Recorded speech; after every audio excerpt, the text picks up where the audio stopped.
ಇವತ್ತು ನಾವು ಬೆಂಡೆಕಾಯಿನ ಈಸಿಯಾಗಿ ಟೇಸ್ಟಿಯಾಗಿ ಯಾವ ರೀತಿ ಮಾಡ್ಕೊಳ್ಳೋದು ನೋಡಲ್ವಾ.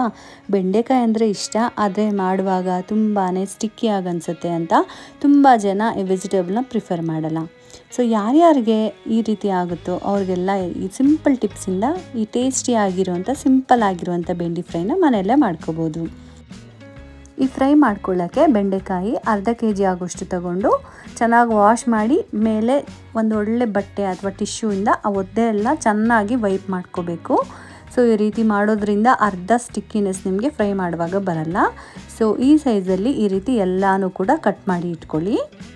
ಇವಾಗ 1-2 ರಿಂದ 3 ಟೇಬಲ್ ಸ್ಪೂನ್ ಆಗೋಷ್ಟು ಎಣ್ಣೆನ ಸೇರಿಸ್ಕೊಳ್ಳಿ. ಇದಕ್ಕೆ ಉದ್ದಿನಬೇಳೆ, ಕಡಲೆಬೇಳೆ, ಸಾಸಿವೆ, ಜೀರಿಗೆ, ಹಾಗೆ ಜಜ್ಜಿರುವಂಥ ಬೆಳ್ಳುಳ್ಳಿ, ಒಣಮೆಣಸಿನ್ಕಾಯಿ, 1 ಈರುಳ್ಳಿನ ತಗೊಂಡು ಚೆನ್ನಾಗಿ ಈ ರೀತಿ 1-2 ನಿಮಿಷ ಫ್ರೈ ಮಾಡ್ಕೊಳ್ಳಿ. ಇವಾಗ ಅರಿಶಿನ ಕೂಡ ಸೇರಿಸ್ಕೊಂಡು ಮತ್ತೊಂದು ಸತಿ ಫ್ರೈ ಮಾಡ್ಕೊಳ್ಳಿ. ಇದಕ್ಕೇನೆ ಫ್ರೆಶ್ ಆಗಿರೋಂಥ ಕರಿಬೇವನ್ನ ಕೂಡ ಸೇರಿಸ್ಕೊಂಡು ನಾವು ಕಟ್ ಮಾಡಿ ಇಟ್ಕೊಂಡಿದ್ದೀವಲ್ಲ ಆ ಬೆಂಡೆಕಾಯಿನೂ ಕೂಡ ಸೇರಿಸ್ಕೊಂಡು ಈ ರೀತಿ ಫ್ರೈ ಮಾಡ್ಕೋಬೇಕು. ಫಸ್ಟ್ ನಾವು ಹೈ ಫ್ಲೇಮಲ್ಲೇ ಇಟ್ಕೊಂಡು ಫ್ರೈ ಮಾಡ್ಕೊಳ್ಳಿ. ಫ್ರೈ ಮಾಡೋಕ್ಕಿಂತ ಈ ರೀತಿ ಟಾಸ್ ಮಾಡಿಕೊಂಡ್ರೆ ಬೆಂಡೆಕಾಯಿ ಈವನ್ ಆಗಿ ಫ್ರೈ ಆಗುತ್ತೆ, ಆ ಸ್ಟಿಕ್ಕಿನೆಸ್ ಕಮ್ಮಿ ಆಗುತ್ತೆ.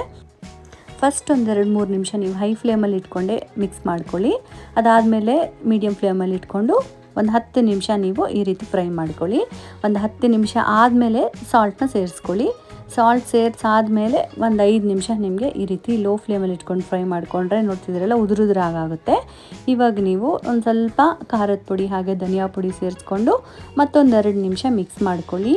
ಬೆಂಡೆಕಾಯಿನ ಫ್ರೈ ಮಾಡೋದ್ರಲ್ಲೇ ಈ ಸ್ಟಿಕ್ಕಿನೆಸ್ ಎಲ್ಲ ಕಮ್ಮಿ ಆಗುತ್ತೆ.